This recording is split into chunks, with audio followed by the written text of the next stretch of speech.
Welcome to episode 128 of In Touch with iOS, a podcast that talks about iPhone, iPad, Apple Watch, and Apple TV and related technologies. I'm your host, Dave Ginsburg, and my co-host, Warren Sklar, is here. How you doing, Warren? I am doing great. It's Thursday, and had a good day. My son got into the school he wanted to go into, which is congratulations. Pretty much a place where I want to be, and life is good. Yeah, that is a lot of good news there. So, as I'm sure everybody's heard this week, the AirPods Max are out. We're going to talk about those here, and should be interesting, as well as Fitness Plus is coming out as well, and lots of news and lots of topics. And so let's just go ahead and dive right into the news here, and got some news that caught my eye here. First one, not a 9to5 Mac. Apple has retired the Music Memos app for iOS and appointing users to use the voice memos instead. Apple announced that they're discontinuing the Music Memos app, which I never even used. As such, it has rolled out an update to the app today to allow users to export their recordings to the Voice Memos app. This is the first update to that Music Memos app in over a year. They released this back in 2016, touting it as a way for songwriters and quickly and easily record audio and develop song ideas. Since 2016, though, the app had gone long periods of time before anybody updated. So honestly, this is probably not much of a news story, but more of an interesting thing of folks who did use this app. Did you use this app at all? I downloaded it, but I didn't even dabble in it. I vaguely remember something about it, and then I vaguely remember something about where you record music and then you could forward to different people and they could add to it. And I don't know if that was the same thing or not. Like that was kind of like like you could add your own music to the music that somebody sent you and then keep going. But I don't think this was that. So I don't even know if I opened it once. Yeah. And they've got excerpts back in 2016 of what Apple was saying and touting this app. They were using Voice Memos app on their iPhone to quickly record ideas, but I think that's where the concept was. So they decided, and it's done. So they're gonna go ahead and move everybody over to the Voice Memos app, which is fine because I think that's where most people are when they're recording their ideas. So. Next story on Mac Rumors, the Bravo browser for iOS updates the app to remove reward features that violates the App Store rules. Here we go again with violations of the App Store rules. Developers behind the Brave browser today announced some changes for the iOS version, which is being implemented. That they have to comply to the Apple's App Store rules. This version's which was released as we record this today, and it is going to remove features that allow people to earn rewards for browsing and tip creators. That's what they do with that browser. They do it. I don't use this. They do this on the Mac, but it looks like iOS are not going to allow it with the new guidelines. So, do you use this browser at all? No, I'm trying to figure out what they do. Or what they did. They reward you for browsing. Browsing and tip creators. Yeah, they had a system allowed those use browser to earn money for viewing ads, which have been given preferred content creators. Apple just doesn't like money flowing between their apps, and Apple doesn't like money flowing that doesn't involve their App Store. Period. It doesn't matter. You could have like an app that gives every dollar to charity, and I think Apple will still be upset that they're not in the middle of it. Yep, and they can't do anything about it on the Mac because that's a standalone browser. So. The Brave browser on the Mac is a Chromium based browser, so it's built on Chrome just like Edge is as well. So, but of course iOS is different. But and it's also a browser that you can make your default on your iOS device. So no more rewards if you're using that Brave browser. You can get tongue tied with those two. And then next story, this was in 9to5 Mac. Microsoft has confirmed that Xbox Cloud Gaming is coming to iOS in spring of 2021. Microsoft has confirmed that the Xbox Cloud Gaming is coming to iOS 2021 in a new blog post today. The company says that the cloud gaming is going to be part of the Xbox Game Pass Ultimate, which will come to iOS via web browser in the spring of 2021. So it looks like it's going to be browser based, but of course another place to do gaming, and obviously we're seeing a lot of trends here with with the gaming platforms that are becoming more cloud based. Again, I'm not much of a gamer, so I don't know what you thought of this as far as what Microsoft is saying about it. Yeah, I'm not much of a gamer either, but I've been listening to people talk about it. And, the idea of the cloud gaming is that you could pretty much game on anything with a screen, no matter what it is. Right. It could be something from 10 years ago, and if it has a screen, it'll work. I'm looking at the picture that 9 to 5 Mac puts in the article, and it's on a iPad. So yeah, the only you wouldn't use it on an iPhone, I'm sure. And to me, unless you have like the 12.9 inch Pro, I think it would be too small to even for me to really game on something like that. But whatever. Right. Yeah. And then it depends on the performance. I guess that's all they're all waiting for. Yep. So it definitely is going to be interesting with the way gaming is going. It's more and more going on the cloud, and who knows? We may see these consoles much longer. The hot consoles much longer. It'd be it will be a while. It's going to be a while. It's going to be a while. It's going to be it's going to be interesting. By the extent I had to get my son the new Xbox, I'll tell you, it's going to be a while. So. Oh yeah, even getting one right now. Yeah. I got him. We got him one for Christmas, but you got. No, but hope he's not listening. He's definitely not. Don't worry. All right. Next story. This is actually in 9 to 5 Google. Google Photos now lets you sync your liked images with Apple Photos on iOS. After recently hitting the 5 billion download milestone on Android, Google Photos is now looking to target the other side of the mobile OS fence and with some new features. For those of you with an iOS device, Google Photos will now offer the ability to sync your liked content with Apple Photos. So while Google Photos is a cross-platform, it's hard to fully utilize it on iOS due to certain restraints put in place by Apple. If you ever use an iPhone or an iPad and do opt to try using Google Photos exclusively, you're likely that you're going to have to juggle Apple Photos in there to for proper library management. So this is, I guess, how it'll work is your favorite heart photos in Apple Photos will become favorites in Google Photos. Your favorite star photos in Google Photos will become your favorites in Apple Photos. It's good. It's good to see that they're trying to finally, jump and see that they got iOS out here too, and they can take advantage of it. I've got photos out on Google Photos, but I don't utilize it that much. What do you at all? Do you stick with Apple Photos? I stick with Apple Photos, but I have installed the Google Photo app on my phone. I haven't opened it for a while because every time you open it, it looks at your camera roll, or it looks at your iCloud photo library, if that's what you have, and it will start to sync what you have there to it, which is nice, or it was nice when they had unlimited storage, I guess. Which is going away. Yeah, which is going away. So I don't know if I would dare do that now. Yeah, I mean, it was. I think at one time I used Google Photos just as a secondary backup to my photos, because I don't think I had them all in the iCloud at that point. So I just wanted to make sure I still had them somewhere. Yeah. So definitely going to be interesting to see where that goes.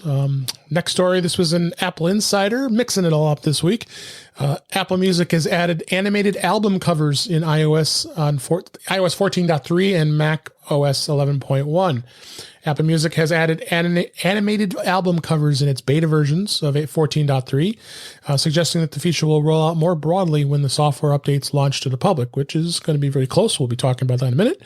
Apple added animated cover arts for playbacks, for playlists back in iOS 14, but the iOS 14.3 update, which is currently in beta, should arrive soon and will appear to have done the same for album artwork. So it'd be interesting to see how this goes. I've seen, if I remember correctly, iTunes used to have those album, those added albums. I forgot what they were called. Do you remember what those were called?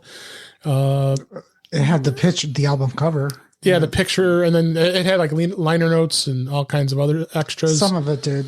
iTunes something. I'm trying to remember what that was called. Because when you bought the album, you would get that as a bonus. But this is more going to be animation to the album cover. So instead of just looking at just that photo of the cover, it'll really be more animated, which should be interesting to see how that goes. What do you think? I put the beta on. I didn't open up iTunes to see, but it's always kind of cool when you open up iTunes. They're always changing things around and making it look a little different, which is cool. The lyrics, I use the lyrics usually. Mostly, I just keep on the lyrics most of the time, anyways. But yeah, why not? Go for it.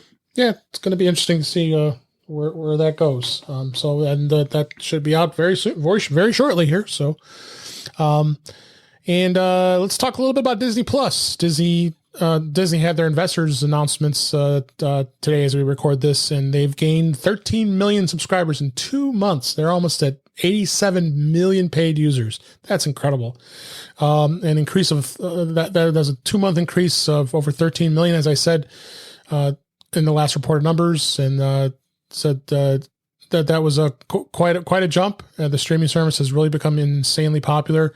Well, it also helps to have the content that they have because also what they did announce today is their 10 more Star Wars series that's going to be out, including going on an angle to talk about Obi-Wan Kenobi, his story. So there's going to be a lot of content as well as Marvel and others. It's good to see it. It's good to see that it's happening. The movie theaters and film, they should start worrying. But as far as I'm concerned, what do you think? Yeah, I saw the news that they were going to do a bunch of Star Wars spinoffs, and kind of gave me a little bit of anxiety because I really don't follow the universe, at all outside the 9 movies. So, I like The Mandalorian because you really don't need to know like the ins and outs. But I mean, if you know some of the ins and outs, you know some things more than the average person. But I could easily watch it without knowing what, who that, this new character comes in and they're like, oh, that's that guy from this thing. And I'm like, no, I don't care who he is. He's new. I just see him now. So, I like The Mandalorian. And if there was something else that came out that was like it, I would be interested in it. Oh yeah, for sure. And then the other thing too is I added as a bonus news story. This was actually highlighted in the Apple App Store, App Store today to advertise Disney Plus. That the vault is officially open. They've now opened up all the old movies going back to Snow White and the Seven Dwarfs back in 1937. All the classic Disney films are now going to be available. Fantasia, Bambi, Sleeping Beauty, 101 Dalmatians. They're all going to, it's huge. And a lot of these families during the Christmas holidays are going to be starting watching this. So I think that's pretty cool. So my mother-in-law used to buy because even when they were on VHS and DVD, you couldn't buy them at all times. They only released them at certain times, and you were only able to buy the copy at certain points of time. And it would she would just make sure she had it, so that they were really tight on it.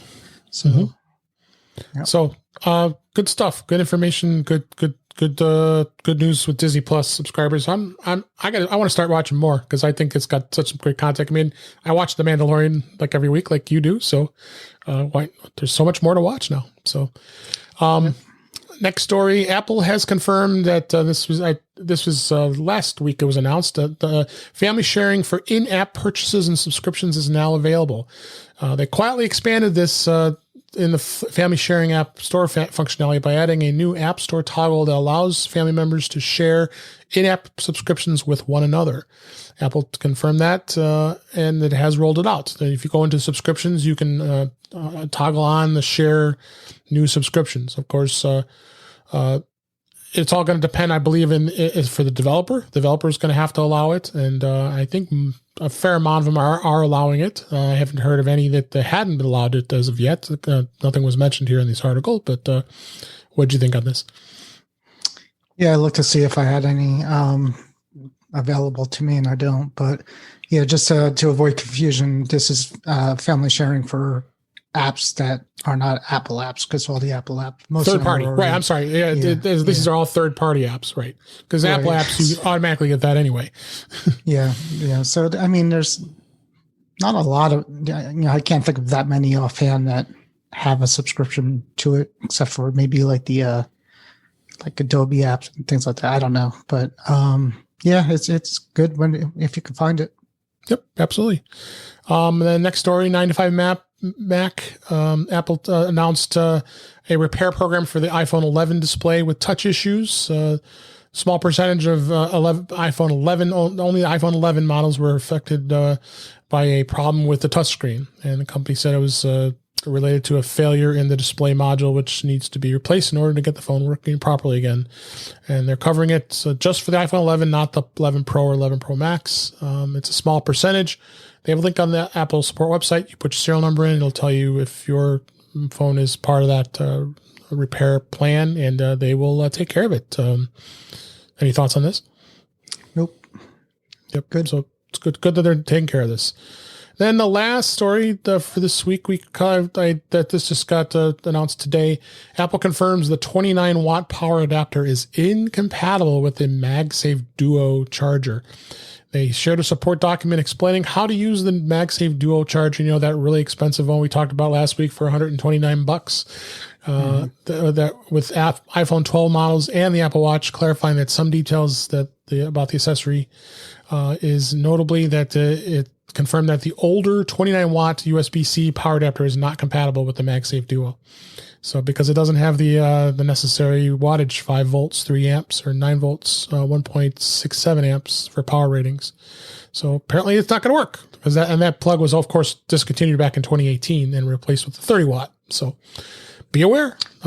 That's actually amazing, because like everything, even laptops, you could plug the 29-watt adapter into like a 16-inch Pro, and it's not going to not work. It will, trickle charge it when it's off, and it won't charge it that much, but it's not that it doesn't work. So USB-C in general was pretty. Yeah, you would think pretty safe with that kind of thing. I know there was questions about the USB charger on the HomePod Mini to see if you could put that into a battery pack. The USB-C cord, and see if that would work, and it actually did. So, that's just weird. It's actually a weird story. On a side note, though, FYI, I found Zero Lemon is a company that makes chargers and cables and stuff like that. They have for $20 a MagSafe charger clone that I have on order. Well, if you got the link, let's put it in the show notes. Yeah, there was a coupon for it. I can't find a coupon, but I'll put the link in the show notes for you. Yeah, if you remember, please do that. And good. So good news there. That's the news for this week. Let's talk about beta. As we always do. And I was kind of surprised. Earlier this week, Apple seeded the release candidate for 14.3. And then they released a second release candidate. So apparently they found some bugs. So it obviously has to be out by Monday, because this is Fitness Plus requires that 14.3 is on devices so it can be used. Of course, the updates, like we've been talking about, the Pro Raw format is available for the iPhone 12 Pro and Pro Max. That's pretty much the only thing that really stood out as far as what it added. And just compatibility to Fitness Plus. Did you see anything else that you installed it today? Just kind of installed it, and it installed fine. I didn't notice any bugs in the previous release candidate. So, I mean, that's why they have them. That's why they're not final yet. So it's good that they find something and fix it. And of course, it's going to add support for the AirPods Max and some privacy stuff that they've been updating, some updates to the TV app. And I put a link in the show notes here to the Mac Rumors article about it, of course. I guess there's Ecosia. I think we talked about this before. Ecosia, isn't that that's a search engine? I guess you could use as default. I'm not familiar with that. I thought we had mentioned that before, but we'll have to check that and get back to you. So, and then also they released a update to the HomePod. The HomePod, there's an article there as well. In Mac Rumors a couple days ago, it was designed for the HomePod and the HomePod Mini. Just a month after the 14.2 software came out. Still no word yet if there's what was new in the software, but I would go under the assumption a lot of bug fixes, stability. I just updated it a couple days ago. Didn't notice anything different, and I go, you're not much of a big HomePod user, so. Well, I did the update. Got the whole app. I mean, it does. There's still a lot of handoff stuff going on, and I know you could hand off from your AirPods to your HomePod. There's a way to do that. So maybe with the release of the AirPods Max, there was something in there to do that, but who knows? Yep. So other than that, nothing too exciting. The Watch OS had an update as well, I believe, as well as tvOS. The initial one, yeah. The Apple Watch and tvOS didn't get the second. They didn't get the second batch. They're still on the first release candidate. So, right. So I would. Well, of course, the Apple Watch will be the same thing because it's going to be needing the Fitness Plus here. We'll have to be ready to for that to go ready to go. So, right. So let's go ahead and dive into our main stories this week. The main story was to talk about the AirPods Max. Lots and lots of chatter this week about the first reaction is, oh my gosh, it's really expensive. And because yes, it is $549 to start out with. It was very interesting to see. At first, it was kind of a sticker shock when you saw when the press release was released out this past week. But it looks quite magical as they say, the magic of AirPods in a stunning over the ear design. And of course, everything you can come to expect from the AirPods Max, which would be high fidelity audio and adaptive equalization, active noise cancellation, and spatial audio, just like what the AirPods Pro have. Interesting design. It looks just like an Apple Watch with the digital dial on that, and it's definitely interesting so far. What were your first initial reactions when you saw them? Well, I knew that it wasn't something I'd be interested, even if they were cheaper. I kind of shied away from over-the-ear headphones once. I got spoiled with the AirPods, to be honest with you. I mean, that's just not convenient for me, at least. I thought probably the same as everybody else. They're expensive, but they probably are the best earphones that I would ever try on. Yep. And I'm sure they sound really good. I'm sure, comfort's a big thing. Sure. And, they make a big deal about the comfort.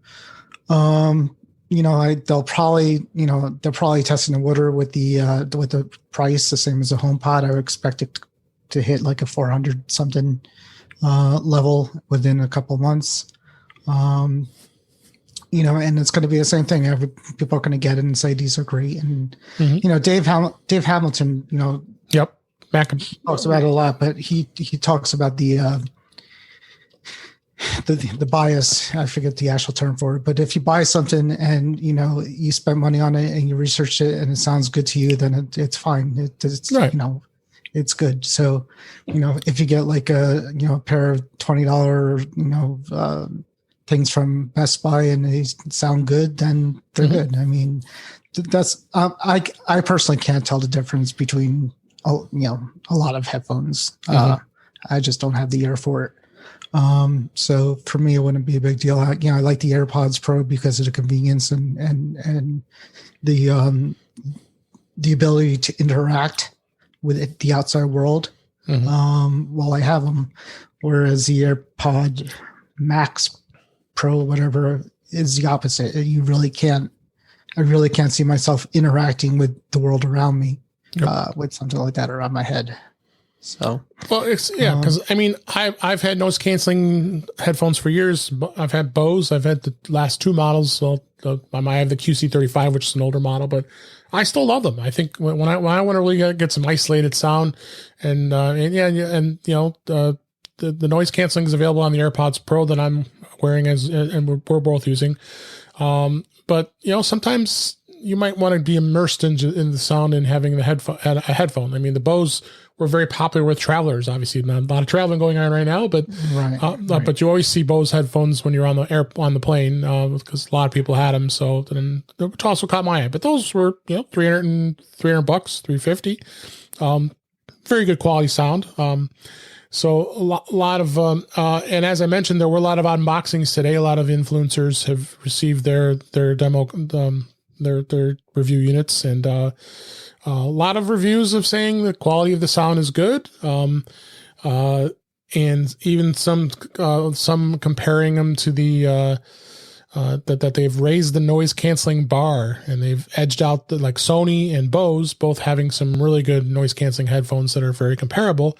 But of course, both those headphones are a lot less expensive, and they're like at least $200 more. So you have to wonder. But the design is interesting. I saw the actually earphone pads actually pull and come off, and you can actually interchange them if you want to be able to have different colors if you want, and have spares. And then if they wear out, they're easily replace them. I believe Apple charges $69 to replace them once they wear out. I mean, that kind of happened the same way. I had a pair of Bose headphones where the earpiece piece wore out, so they sold them. They're a lot cheaper though, like $20 to replace them, just the ear pads on the headphone. But I think silly enough, they want people to buy different colors and to mix and match it, like a fashion statement, which maybe people will do, kind of like an Apple Watch band for the headphone,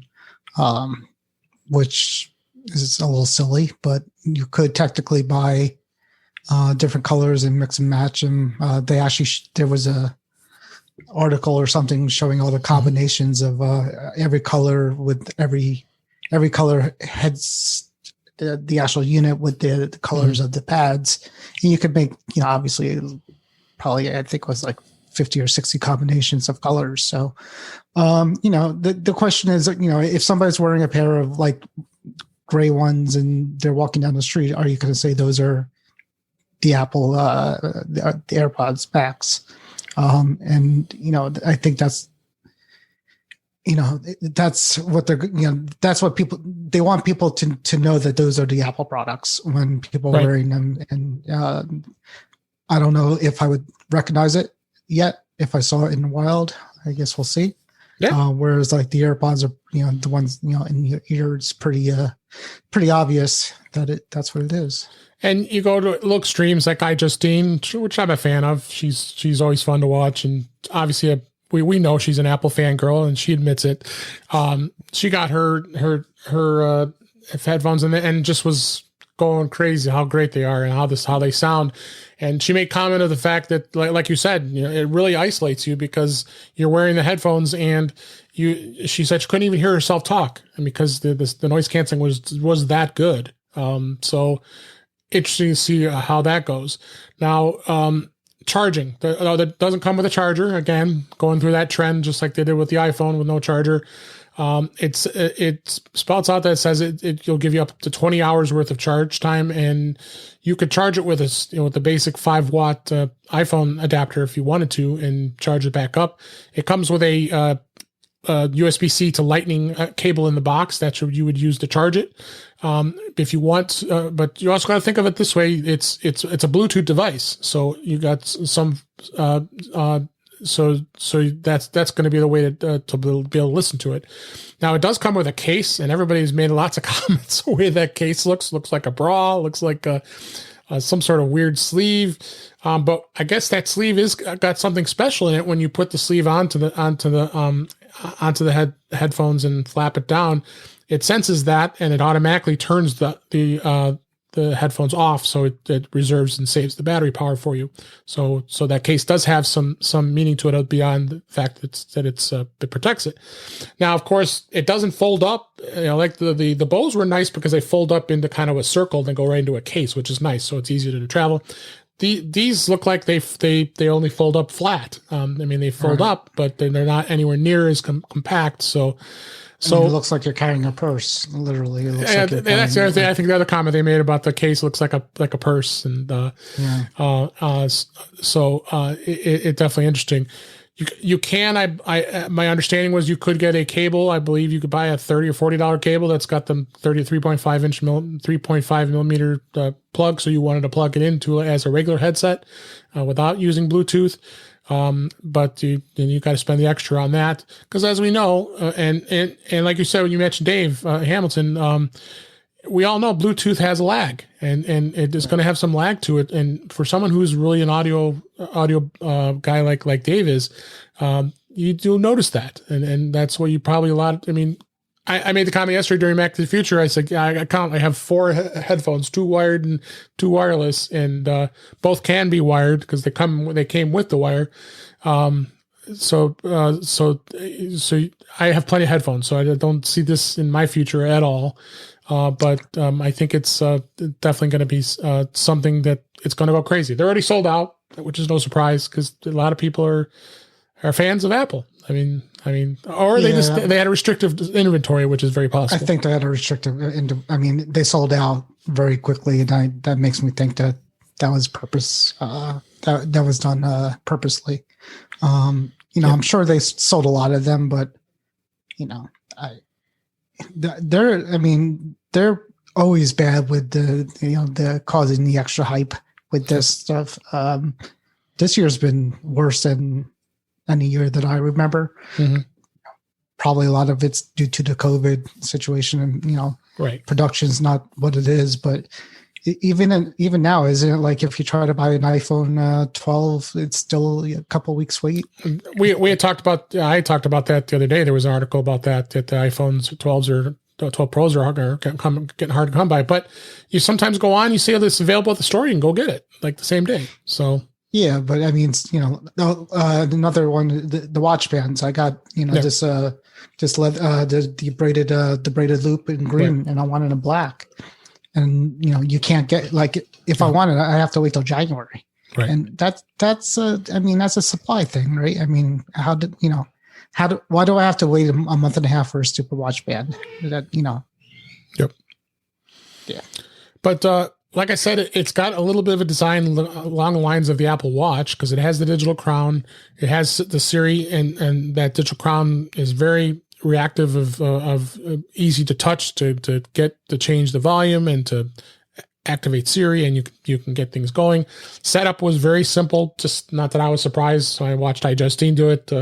She brought the headset right next to her iPhone. It automatically recognized it. I mean, the AirPods and AirPods Pro do that too. So that wasn't anything Dave surprising. Hamilton also taught me, or on one of his podcasts, he taught me something that I didn't know is basically the Apple earphones, AirPods, and these have the MAC address of every Apple device out there that could possibly connect to.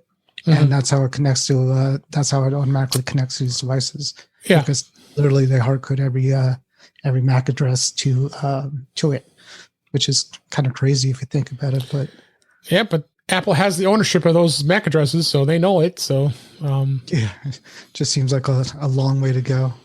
And the other thing that was interesting, it didn't include the U1 chip, the ultra wideband in the AirPods Max. I found that to be interesting, which they introduced back in 2019 in the iPhone 11, and they had only brought that to the Series 6 watch and the iPhone 12. So it doesn't mention that the AirPods Max have the H1 chip, which is the chip that's inside each ear cup for computational audio. But the U1 chip is not in there for the ultra wideband technology. So that's to find your that was going to be more for the Find My. Yeah, that's the thing. Yeah. No Find My. So you lose these if you forget these headphones, you're out of luck. I mean that's strange in itself. It's very strange for a $550 pair of headphones. You would think, and they're big enough. Yeah, I mean there's definitely room to put that in there. I think they had there was a lot of rumored things that were supposed to go on these things that never made it to the final. And that's was mentioned too. Yeah, and that's part of the next story we're talking about is how long he's been in production. So 4 years. They've obviously had to make 4 years. They've obviously had to make a lot of decisions on what they're gonna, once they got it working, what features they're gonna put in there and what they're not gonna put in there. And there was a few of them that were kind of interesting, like there was one where it detected what direction it was put on your head. So if you put it on, it would know which side, the left ear or right ear. It doesn't matter which way you turn Right. it. That was scrapped too. That was scrapped. The U1 chip, that's, these are perfect to be something in a Find My, they might want to put you, if they ever come up with the tags, they'll want you to put a tag on it. I'm pretty sure there'll be a slot. But there was an article about this. We have it in the show notes. A former Apple designer had made a comment with a tweet, and he said his NDA is finally out, and he could say something. And he said, "Yeah, this has been in development for 4 years," because there always had been some chatter about it over all the years that we covered Apple about these headphones. But that's interesting to see 4 years. That's why he was a former engineer. Yeah, so you wonder he is a former. Yeah, it took him 4 years to do it. I could just picture Tim Cook coming into the engineer's office every week with his arms crossed and a mean face. Is like, now can we put him out now? No. And then I heard somebody else, the Coltcast, mentioned that one of the problems that they were having with these they were actually not literally, but they were crushing the skull. They were actually too tight in the head, where they were pushing too hard on your head, and it was actually hurting people. So they were really playing around with designs for for a long time. And the joke is these are headphones. I mean, these have been around since the 60s, and it's a lot of this design has already been done. So. Yep. I think Apple tried a little too hard to make them different than what else you would find out there, and that's what happened. The microphones that are built into it is there's 8 microphones for active noise cancellation and 3 for voice pickup. So you can use them if you so desire with your iPhone and be able to use them to have conversations, of course, just like you can with the AirPods and AirPods Pro. And then they have the 2 controls we mentioned. It's the digital crown, which will that you turn for the voice volume volume control, so it turns just like it does on the Apple Watch. And then you got modes to change the controls, and then there's a noise control button that lets you switch between active noise cancellation and transparency mode, which we know on the AirPods Pro. It is interesting. The weight is heavy. It's 13.6 ounces. So it's a little under a pound. So, and which is interesting. And the case itself is 4.74 ounces. So that puts it up to a pound in weight with that case. So, interesting to see where, that the weight is on that. So. And I've had big, good over-the-ear headphones, and I've never taken them on a trip with me, because you want them in the airplane, which is the only place you really want it. But then you're stuck carrying these big things, and they take room in your travel bag, and it's charging and packing. It's more of a pain than it is than not. So even the Bose I would travel with, I always had it in my backpack. It's oh my God, this thing is big. I can open the case, and it takes up a lot of room. Yeah, compared to these with AirPods and then Pro, with the Bluetooth, obviously with the Bluetooth, if you wanted to watch the airplane movie, you had to get one of those. There's those 12 South adapters. Yeah, it was the fly thing, the iFly or whatever it is. I have a knockoff one. It's basically a Bluetooth that has a headphone adapter that kind of worked, but not really that well. It was clunky. Yep. And you got 5 colors. It looks like silver, and then you have space gray, you have sky blue, you have pink, and you have green. So lots of color choices. So anyway, we spent a lot of time on this. The AirPods Max will be out starting 12/15, but I believe they're already sold out, and they're going to. I think that the shipping is pushed out to 12 to 14 weeks, so maybe in February of 2021 before you can get a pair. But you might find them out there and be able to grab one. But again, $549. It's pretty steep in your pocketbook. I don't know if they're actually considered a pro product. They don't have the pro name, and generally pro products don't have color options other than gray and the gray and the silver and gold generally. So it's kind of, I think they're actually not branding it as a professional pair of headphones, right? Which is weird that the AirPod Pro somehow is, but. Well, they've got, and it's going to be interesting to see where the Beats line goes. Beats are still being sold. They got the Studio 3 headphones. That's the wireless headphones. Those are $349, $350 for those. So those are the higher end, and they call these the Studios. So, and then you got the Solo, and you have the Power Beats Pro, which are $250. I was tempted to buy one. I'm glad I didn't, because got the AirPods Pro. I'm good with that. So Apple is definitely going to be dabbling into music products, and this was just a start. Let's see where things come from there. So, all right, I think we've talked enough about the AirPods Max, if I must say. Let's jump in and talk about Apple Fitness Plus. Press release came out this past week that the future is now December 14th. That was before, as we were recording this. And what this is going to bring is studio style workouts to the iPhones, the iPad, and Apple TV, intelligently incorporating your workout metrics from your Apple Watch, and giving you a personalized and immersive perspective, as I read from the news release here. And integration is going to be really true to the Apple Watch and to the iPhone, and give you simplicity of finding great workouts. And they obviously got a lot of great workouts with yoga and all kinds of other types of workouts that are available. I can't say I'm a big workout person, but this is going to be pretty interesting to see. They've got they're including with motivated music and being able to be flexible to work out everywhere. And what do you think? You think you can utilize this at all when it comes out? My doctor just told me I need to exercise, and my wife heard it. The other day I told my wife, I'm like, they're coming out with this Apple thing, this fitness. Yeah. And I think I'm going to try it and hopefully do it. And she's like, nah. She looks to, oh, sure, whatever. And I'm like, what? She's like, oh, Apple. So, so anything like Apple related and me. Well, that gets you going, huh? Yeah. Oh, that's why you want to do it, because it's Apple. I'm like, no, it's free. I told her it's free because I got the we have the bundle. And she's like, yeah, well, I'll believe it when I see it. But I'll try it. I just need to kind of tell it to go easy on me, I guess, at first, because I don't know what to expect from it. Because, I think there was one article that was in 9 to 5 or Mac Rumors. One of it says somebody explains how it's going to go on for beginners. Is basically what the article was. I'm trying to find it. Here it is.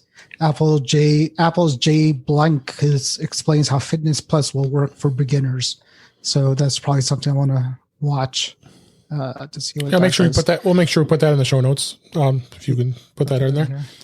So you got it. Yeah. So it's not going to be for everybody. Yeah, and you're definitely going to have to check it out to see where it goes.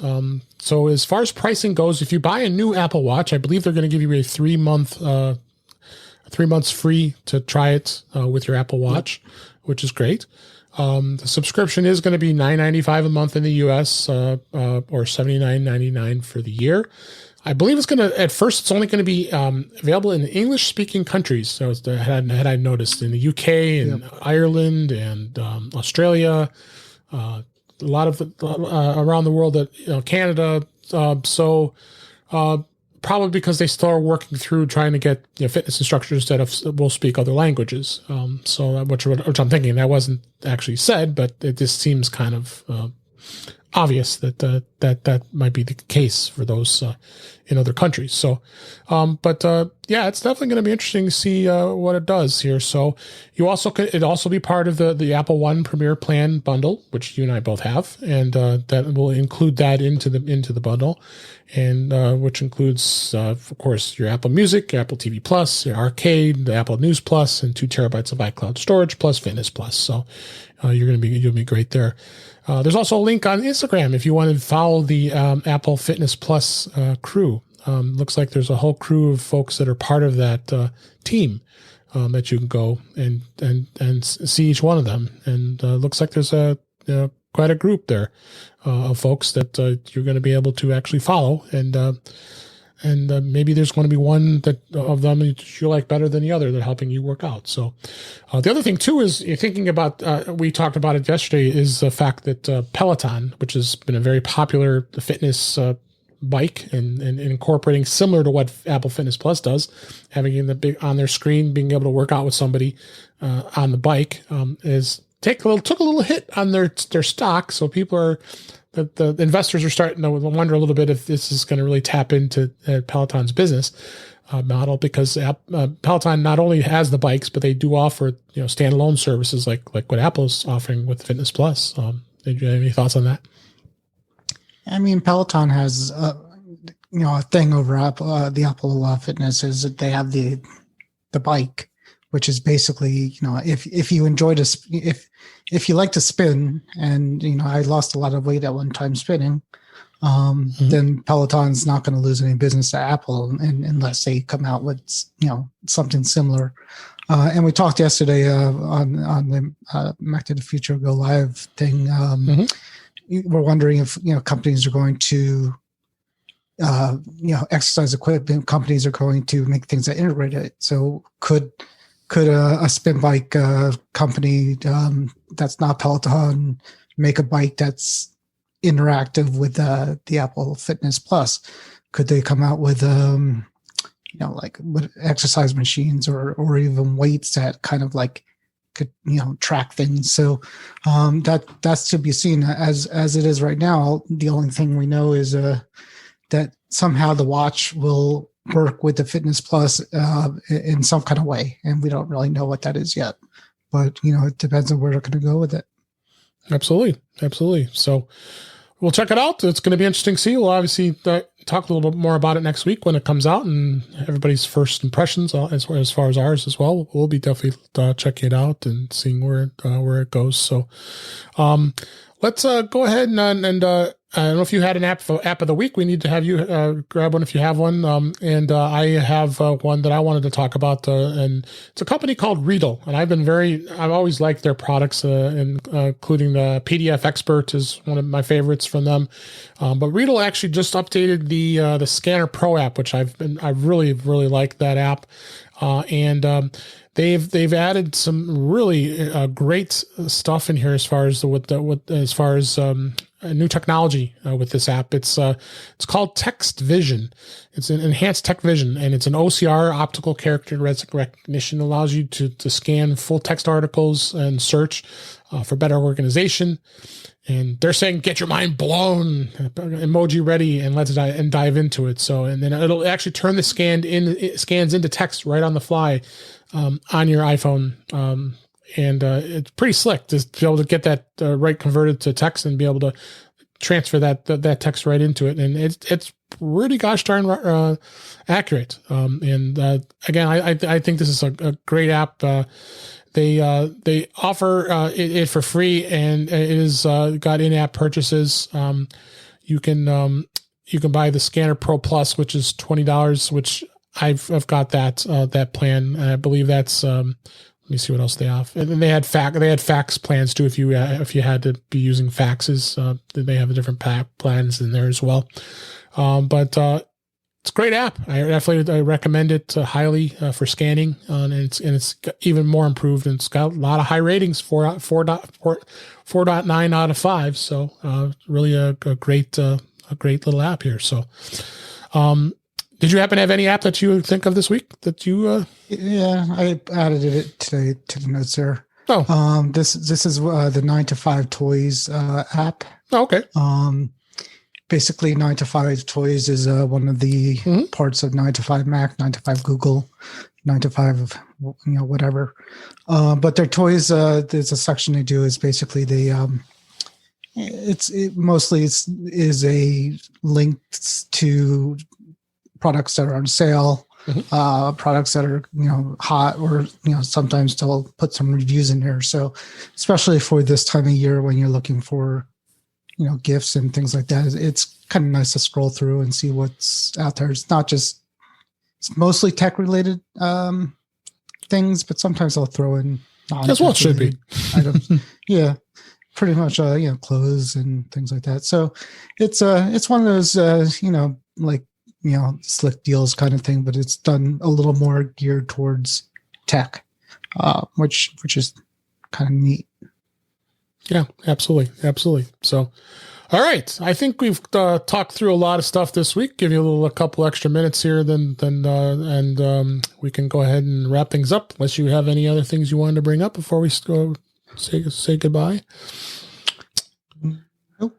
All right, it's going to be I would expect by this time next week we'll be on the official releases of these iOSs.